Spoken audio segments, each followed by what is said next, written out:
السلام علیکم ورحمۃ اللہ وبرکاتہ۔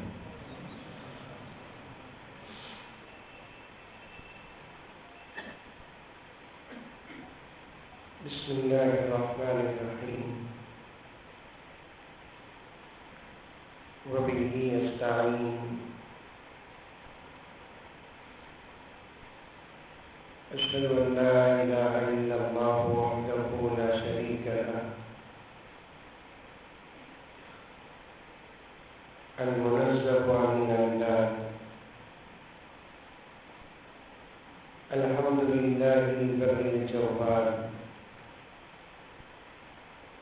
الهادي إلى سبيل الرشاد وأشهد أن محمدا عبده ورسوله المؤيد بالملائكة في الجهاد صلی اللہ علیہ وعلى آلہ وأصحابہ الذین نشروا العلم فی البلاد صلاة کاملة تامة إلى یوم التناد۔ اما بعد فأعوذ بالله من الشيطان الرجيم بسم الله الرحمن الرحيم يا أيها الذين آمنوا ادخلوا في السلم كافة ولا تتبعوا خطوات الشيطان إنه لكم عدو مبين۔ وقال تعالى في مقام آخر يا أيها الذين آمنوا اتقوا الله وقولوا قولا سديدا يصلح لكم أعمالكم ويغفر لكم ذنوبكم ومن يطع الله ورسوله فقد فاز فوزا عظيما۔ وقال تعالى في مقام آخر يا أيها الذين آمنوا لا تتخذوا اليهود والنصارى أولياء بعضهم أولياء بعض۔ وقال تعالى في مقام آخر اليوم أكملت لكم دينكم وأتممت عليكم نعمتي ورضيت لكم الإسلام دينا۔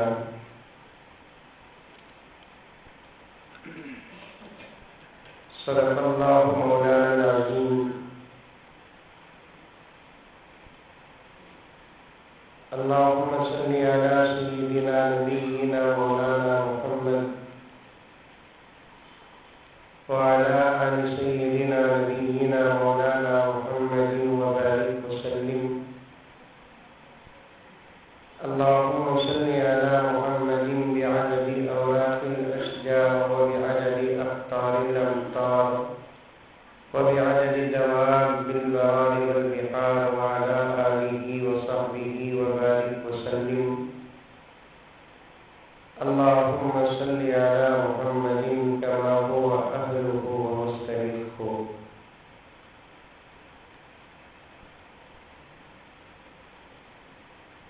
جلالی آتش و برق و سحاب پیدا کر،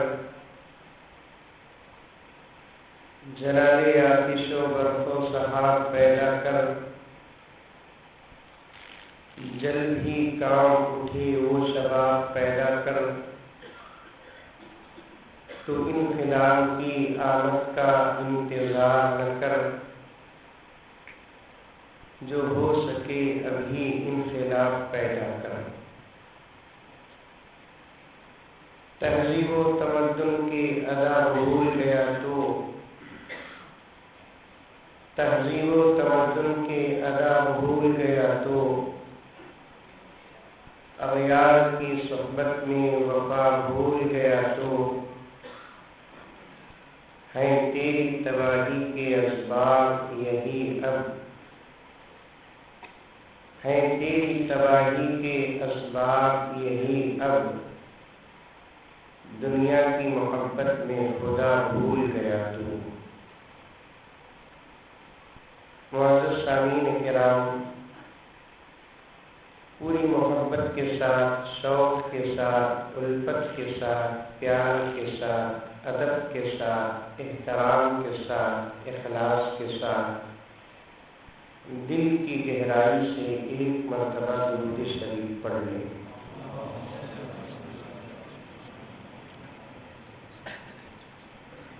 آقا صلی اللہ علیہ وسلم کا نام نامی اس میں گرامی سننے کے بعد ایک مجلس میں ایک مرتبہ کم سے کم درود شریف کا پڑھنا واجب ہے، اور ایک مسلمان کے لیے جو عاقل ہو، بالغ ہو، اپنی پوری زندگی میں جس کی جتنی زندگی ہے اتنی ہی مراد ہے، فقہا فرماتے ہیں کم سے کم ایک مرتبہ درود شریف کا پڑھنا فرض ہے۔ جب بھی آقا کا نام نامی اسم گرامی ہمارے سامنے آئے تو ہر مرتبہ درود شریف کا پڑھنا مستحب ہے، محبت ہے، عشق ہے۔ بعض فقہا نے لکھا ہے اگر نظر بھی آقا کے نام پر پڑ جائے تو اس کے بعد بھی درود پڑھنا بہتر ہے۔ اللہ تعالیٰ درود پڑھ کر نبی سے محبت کا ثبوت دینے کی مجھے اور آپ کو توفیق عطا فرمائے۔ حاضرین کرام، جیسا کہ اعلان بھی ہوا اور اشتہارات بھی آپ لوگ دیکھے اور پڑھے اور جانتے بھی ہیں کہ آج کا ہمارا یہ اجلاس ایک مشہور اور معروف موضوع اور عنوان پر ہے، اور وہ عنوان ہے اصلاح معاشرہ۔ یہ دو الگ الگ نام ہیں جسے جوڑا گیا ہے اضافت کے ساتھ۔ اصلاح الگ چیز ہے، معاشرہ الگ چیز ہے۔ اصلاح کسے کہتے ہیں؟ جب کوئی چیز اس کے اندر فساد آ جاتا ہے تو اسے درست کرنے کو اصلاح کہتے ہیں۔ معاشرہ کسے کہتے ہیں؟ میری اور آپ کی اور تمام کلمہ پڑھنے والے مسلمانوں کی زندگی کو معاشرہ کہتے ہیں۔ بڑے سادے سیدھے انداز سے آپ کے سامنے میں اس کا ترجمہ رکھ رہا ہوں، اس لیے کہ ہم مسلمان جتنے موٹے ہوتے ہیں دماغ اتنا باریک ہوتا ہے، باریک باتوں کو سمجھنے کی کیپیسٹی اور طاقت ہمارے پاس نہیں ہے۔ بہت تول کر بڑے نازک انداز سے آج آپ کے سامنے مجھے بات کرنا ہے،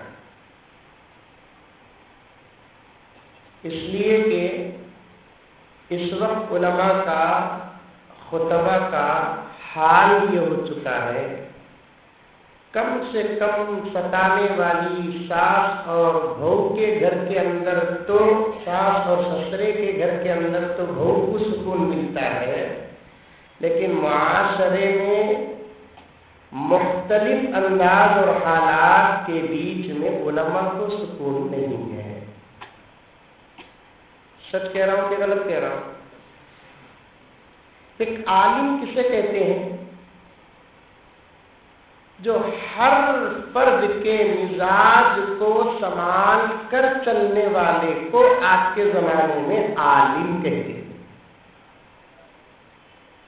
سب کا لحاظ رکھنا، صدر صاحب کا لحاظ، سیکریٹری صاحب کا لحاظ، جتنے اراکین مسجد ہیں تمام کا لحاظ، محلے کے اندر جتنے افراد ہیں، چاہے وہ نمازی ہو، غیر نمازی ہو، بے نمازی ہو، حلال خور ہو یا ان کی تجارتیں حرام کی ہوں، ان کے چہروں میں داڑیاں ہوں یا نہ ہو، ان کے گھر کی عورتیں با پردہ ہو یا بے پردہ ہو، ان کے بچے اوباش ہو عیاش ہو، سب کو سنبھال کر چلنا ہے کہ ایک عالم، ایک خطیب، ایک مقرر پورے محلے کو سنبھالنا مشکل ہے یا پورا محلہ مل کر ایک عالم کو سنبھالنا آسان ہے؟ بتائیے۔ ارے کچھ بیچ میں پوچھا تو کہتے بھی بولو، یہ تو تمہیں بھی جگلے کو ہی بول کر مجھے معلوم ہونا کیا واسطے۔ ہمارے ابا جان فرماتے ہیں مسلمانوں کو سو کو اتنی اچھی پریکٹس ہے، ہنکیاں کھلے کرتے ہی خوابہ دکھ جاتی ہیں۔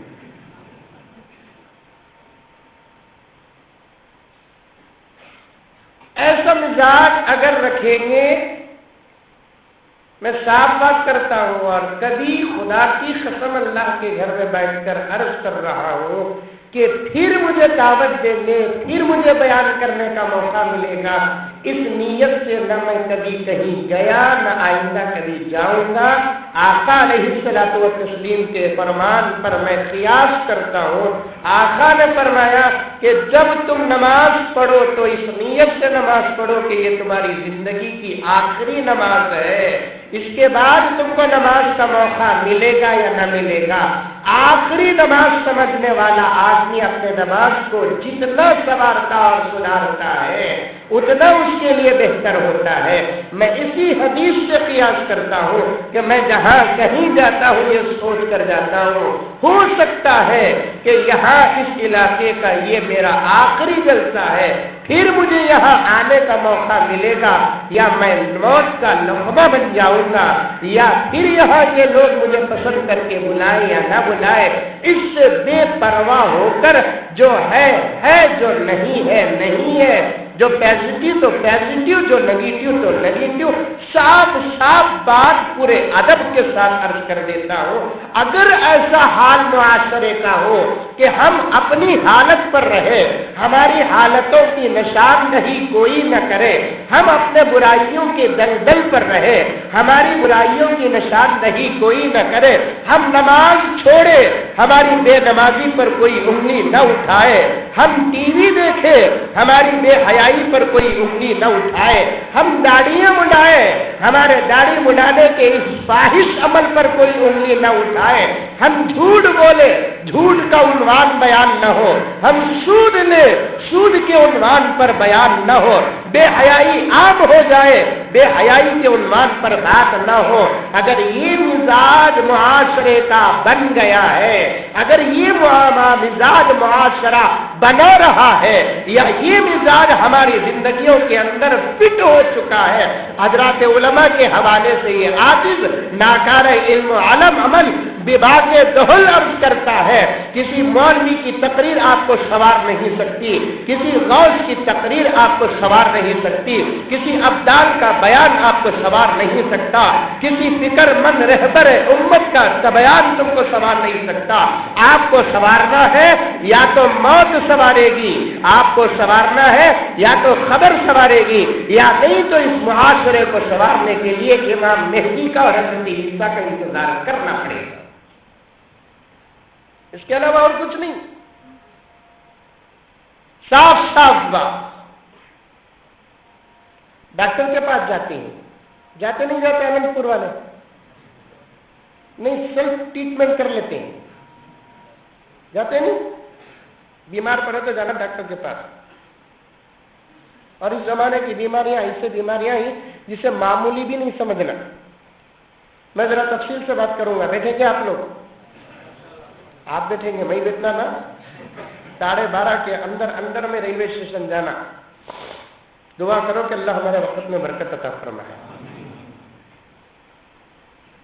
آج کے زمانے کی بیماریاں ایسے ہیں کہ کسی بیماری کو ہلکا نہ سمجھو۔ ولی نفسی کا علی کا حق، تمہارے نفس کا بھی تمہارے اوپر حق ہے، اس لیے ایسی مہلک بیماریوں کا دور چل رہا ہے۔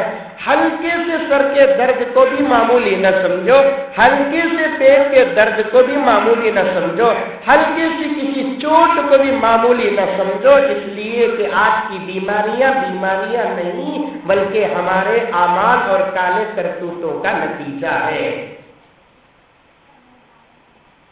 آئی بات سمجھ میں؟ آج کی بیماریاں نہیں، امتحان نہیں ہے۔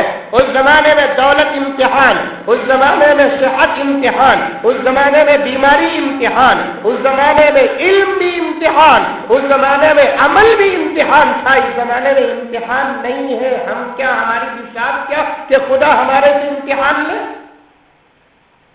اوقات کیا ہماری؟ امتحان تو شان تھی انبیاء کی، امتحان تو شان تھی صحابہ کی، تابعین و تابعین کی، محدثین مفسرین کی۔ اللہ امتحان لیا اور اسی اللہ کے فضل سے کامیاب بھی ہوئے۔ آج اگر ہمارے سروں پر کوئی مصیبت آتی ہے، ہماری زندگیوں پہ کوئی مصیبت آتی ہے، ہمارے مال و اعمال پر کوئی مصیبت آتی ہے، ہمارے صحت و عافیت پر کوئی مصیبت آتی ہے، خوشی و مسرت پر کوئی مصیبت آتی ہے، تو اسے امتحان نہ سمجھو، ہمارے اعمال کا نتیجہ ہے۔ ظہر الفساد فی البر والبحر بما کسبت ایدی الناس، یہ ایک آیت ہے جسے امتحان کہا جاتا ہے۔ وَلَنَبْلُوَنَّكُمْ بِشَيْءٍ مِّنَ الْخَوْفِ وَالْجُوعِ وَنَقْصٍ مِّنَ الْأَمْوَالِ وَالْأَنفُسِ والثمرات وبشر الصابرين الذين إذا أصابتهم مصيبة قالوا إنا لله وإنا إليه راجعون أولئك عليهم صلوات من ربهم ورحمة وأولئك هم المهتدون۔ یہ اللہ کے نیک بندوں کے امتحان کی دلیل ہے۔ اللہ تعالیٰ آزمائیں گے، کبھی اولاد دے کر، کبھی اولاد لے کر، کبھی مال دے کر، کبھی مال چھین کر، کبھی صحت دے کر، کبھی صحت چھین کر، کبھی بھوک دے کر، کبھی پیاس دے کر۔ اللہ تبارک و تعالیٰ فرماتے ہیں اللہ کے امتحان میں اگر کوئی صبر کیا تو اللہ تعالیٰ فرماتے ہیں وبشر الصابرین، ان کے لیے بشارت ہے۔ اس لیے کہ اللہ تعالیٰ فرماتے ہیں نماز کا بدلہ جنت، روزے کا بدلہ جنت، زکات کا بدلہ جنت، حج کا بدلہ جنت ہے، لیکن صبر کا بدلہ جنت نہیں۔ اللہ فرماتے ہیں میں تیرا ہو جاتا ہوں تو میرا ہو جاتا ہے۔ وبشر الصابرین الذين إذا أصابتهم مصیبہ، جب اللہ کے نیک بندوں کے سامنے کوئی مصیبت آتی ہے تو کیا کہتے ہیں؟ انا للہ وانا الیہ راجعون۔ میں اکثر کہا کرتا ہوں اننت پور میں بیویاں ستاتی نہیں ستاتے؟ سچی بولا، اگر نہیں ستاتے بولا تو بنگلور کے پورے رشتے اننت پور میں لگاتے۔ ستاتے بولا تو توبہ کر دو۔ ستاتے نہیں ستاتے بیوی ستائی، ارے میاں بیوی کا تو ذرا کھٹپٹ ہوتی ہے، سمجھ میں آتا ہے۔ ستاتی عورتوں کا بھی انتظام ہے کیا؟ اگر مائیں بہنیں سن رہی ہیں تو بہت اچھا ہے۔ آج ہمارے نوجوانوں کی شکایت ہمارے سامنے آتی کیا کہ حضرت بیوی ستا رہی ہے۔ ایک نوجوان آیا، آ کر بولا حضرت تمہیں بولتی یا تو مسجد میں رہو نہیں تو گھر میں رہو، بازار میں رکھو، دکان میں رکھو، کام سے فارغ ہوئے سیدھے گھر کو چل جاؤ، کیونکہ زمین کی بہترین جگہ کوسی مسجد، اور مسجد کے بعد کون سی جگہ بہترین؟ اللہ کا گھر ہے۔ اللہ کا گھر پہلے ہے، اس کے بعد ہمارا گھر ہے، اسی لیے اللہ کا گھر تو گھر ہی ہے۔ اللہ کے رسول صلی اللہ علیہ وسلم نے فرمایا جس گھر کے اندر سکون ہے وہ گھر نہیں بلکہ جنت کا ٹکڑا ہے۔ ہمارے گھر کو جانا کیوں؟ ہمارے گھر میں ہماری اماں ہے، ہمارے گھر میں ہمارے ابا ہے، ہمارے گھر میں ہماری بیوی ہے، ہمارے گھر میں ہمارے بچے ہیں، اس لیے وہ گھر کیا ہے؟ جنت ہے، جنت۔ اس لیے میں کہتا ہوں کہ فوراً چلے جاؤ گھر کو۔ ایک نوجوان آیا، آ کر بولا تمہیں بولتی ہیں حضرت تمہارے بیگم اچھے رہیں گے، ہمارے بیگم گھر کو جانا تھا تو ٹینشن شروع ہو جاتا ہے حضرت، جتنا سکون مجھے باہر ملتا اتنا گھر کے اندر نہیں ملتا حضرت۔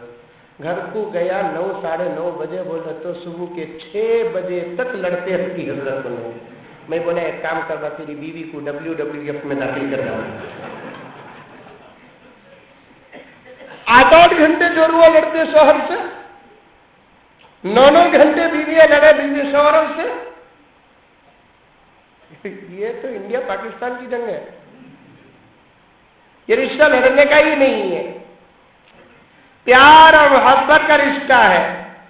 غرض اگر کسی کی بیوی ستا رہی ہے یہ بھی ایک مصیبت ہے، تو پھر مصیبت کی ابتدا پر اللہ کا کلام کیا کہتا ہے کہ انا للہ و انا الیہ راجعون پڑھ لو، اللہ تعالیٰ مصیبت کو بھی ٹال دیں گے، تمہاری بیوی کے دل میں تمہاری محبت بھی پیدا کر دیں گے۔ ہمیں انا للہ کہاں پڑھتے ہیں؟ کون تیری مرے تجھ پڑھتے سو۔ حضرت بیوی ستا رہی ہے، حضرت انا للہ و انا، حضرت مرگی بولیا نہیں، میں ستا رہی ہے بولیا نہیں، مصیبت ہے نہیں۔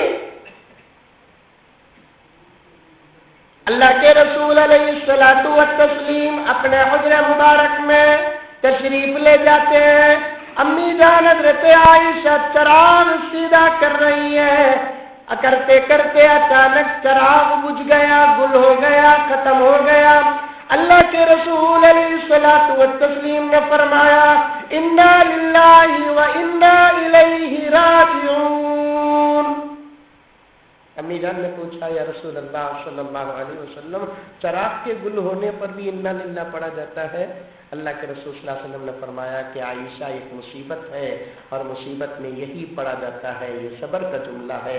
پھر اللہ کے رسول نے فرمایا کہ عائشہ اگر کوئی چھوٹی سے چھوٹی مصیبت پر بھی صبر کر کے یہ جملہ عطا کرتا ہے، اللہ بغیر حساب کے جنت داخل کرتا ہے۔ حضرات محدثین نے لکھا ہے اگر کسی آدمی کے دو جیب ہیں، ادھر ایک جیب ادھر ایک جیب، عموماً اس زمانے میں دو جیباں تھے، اس زمانے میں ہول سیل میں ہی جیباں، اتنے جیباں اتنے جیباں اتنے جیباں، کبھی پکڑ کر اس کے جیباں کو تلاش کریں گے تو جیباں زیادہ ہوں گے، پیسے کم رہیں گے،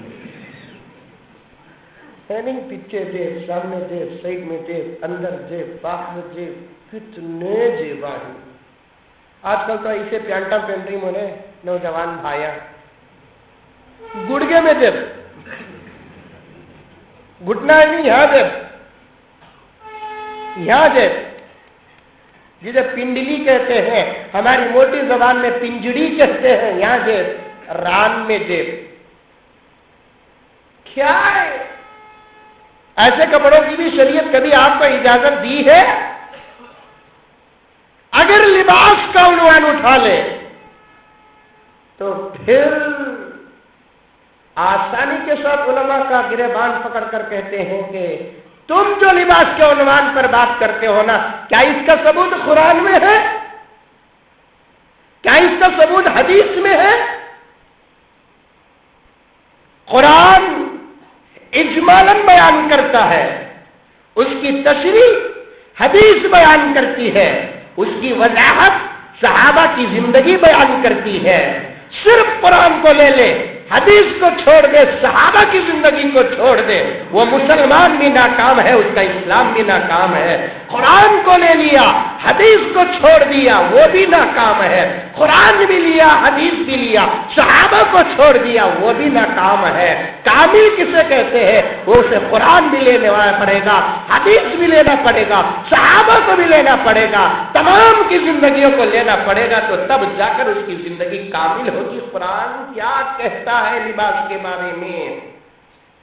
ہم جانتے کہ آپ جانتے، فخر نہیں کر رہا ہوں، اللہ کے عطا پر شکریہ ادا کرتے ہوئے عرض کر رہا ہوں، ہم مدرسے میں پڑھے کہ آپ مدرسے میں پڑھے، ہم اساتذہ کے سامنے زانوئے ادب تک کیے کہ آپ کیے، ہم تہجدوں کو اٹھ کر سبق سنائے کہ آپ تہجدوں کو اٹھ کر سبق سنائے، ہم مار کھائے کہ آپ مار کھائے، بچپن سے ٹوپی کے ہم پابند، بچپن سے داڑھی کے ہم پابند، بچپن سے ماں کی آغوش کو چھوڑ کر مدرسے کو ہم گئے، باپ کی محبت کو چھوڑ کر مدرسے کو ہم گئے، قرآن کے ایک ایک لفظ کو اس عمر سے ہم نے رٹا ہے، علماء نے رٹا ہے، معنی اور مطالب کو سمجھنے کے لیے گرامر پر زبردست 3-3 4 سال محنت کر کے جب قرآن کا ترجمہ ترجمہ ہم بیان کرتے ہیں تو علماء سے بحث کرنے کے لیے وہ آتا ہے جس کے چہرے پر داڑھی نہیں ہے، وہ آتا ہے جس کا لباس یہودیانہ و نصرانیہ ہوتا ہے، ہم سے کہتا ہے، علماء سے کہتا ہے کہ پھر لباس کا کیا قانون قرآن کے اندر ہے؟ ارے بھائی، دماغ یہودیوں کا نہ رکھو، دماغ نصرانیوں کا نہ رکھو، دماغ غلامان محمد کا رکھو، تمہارے ہر سوال کا جواب قرآن عطا کرے گا۔ سوال کا جواب قرآن عطا کرے گا۔ جو قرآن میں نہ ہو اسے بولنے کی ہمیں کیا ضرورت ہے؟ جو ہے وہ بول کر ہی ہم کو برابر تنخواہ نہیں مل رہی ہے تو ایکسٹرا بول کر کمانا پڑے گا کیا ہم کو؟ صاف بات کرتا ہوں، خدا کے لیے معاف فرما دے، یہ امانت ہے، ادا کر رہا ہوں، تمہاری ناراضگی سے زیادہ مجھے خدا کے عذاب کا ڈر ہے۔ تم ناراض ہوگے، اننت پور سے باہر کریں گے، خدا ناراض ہوگا، جنت سے باہر کر دے گا۔ میں ڈروں اس سے کہ آپ سے، اس سے ڈرنا ہے مجھے جس کے قبضے میں جنت ہے، اس سے ڈرنا ہے مجھے جس کے قبضے میں جہنم ہے، اس سے ڈرنا ہے مجھے جس کے قبضے میں قبر ہے، اس سے ڈرنا ہے مجھے جس کے قبضے میں عدالت و میزان ہے، پلسرات ہے، بے شمار ملائکہ ہے، اس سے ڈرنا ہے جس کے پاس حساب و کتاب کا اختیار ہے، اس سے میں ڈروں گا، کسی ماں کے لال سے میں نہیں ڈروں گا۔ قرآن میں جو ہے وہی بولتے ہیں علماء، قرآن سے باہر بولنے کی کیا ضرورت ہے؟ حدیث میں جو ہے، ارے بھائی بیٹھو آپ نہیں تو جائیے، جو حدیث میں ہے وہی بولیں گے، اس سے باہر بولنے کی ہمیں کوئی ضرورت نہیں ہے۔ جو صحابہ کی زندگی میں ہے اسی کو بولا جائے گا، اس سے باہر نہیں بولا جائے گا۔ اب آپ پوچھیں گے کہ حضرت لباس کے بارے میں قرآن میں کیا ہے؟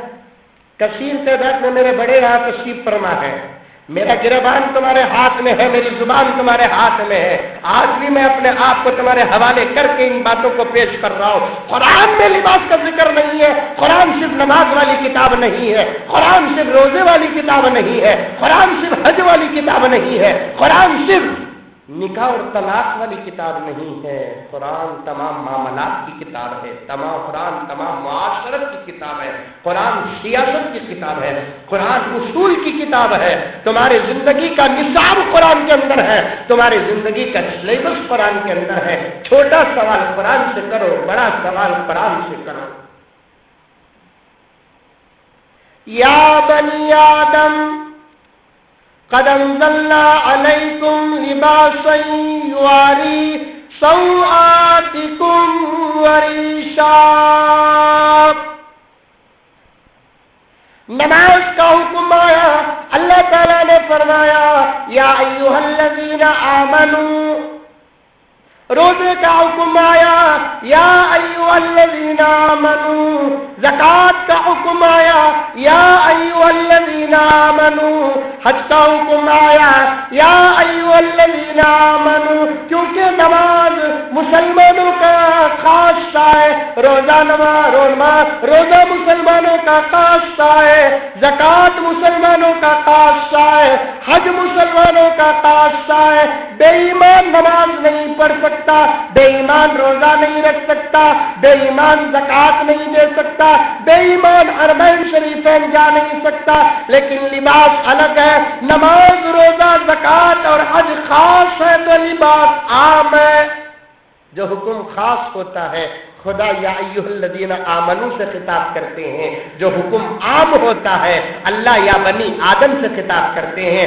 لباس صرف مسلمانوں کا خاصہ نہیں ہے، لباس کی ضرورت جہاں مسلمانوں کو ہوتی ہے وہاں یہودیوں کو بھی ہوتی ہے، وہاں عیسائیوں کو بھی ہوتی ہے، وہاں پتھر کی پوجا کرنے والوں کو بھی ہوتی ہے، وہاں گائے کے پیشاب پینے والوں کو بھی ہوتی ہے۔ لباس یہ عام سبجیکٹ ہے، اس لیے اللہ تعالیٰ نے یہ نہیں کہا کہ یا ایھا الذین آمنوا، بلکہ اللہ تعالیٰ نے کہا کہ یا بنی آدم، اے آدم کی اولاد، قد انزلنا علیکم لباسا، ہم نے تمہارے لیے لباس کو زمین سے نہیں اگایا، تمہارے کھانے کو زمین سے اگایا ہے، دال مرچی کو زمین سے اگایا ہے، اناج کو زمین سے اگایا ہے، لیکن لباس کو ہم نے آسمان سے اتارا۔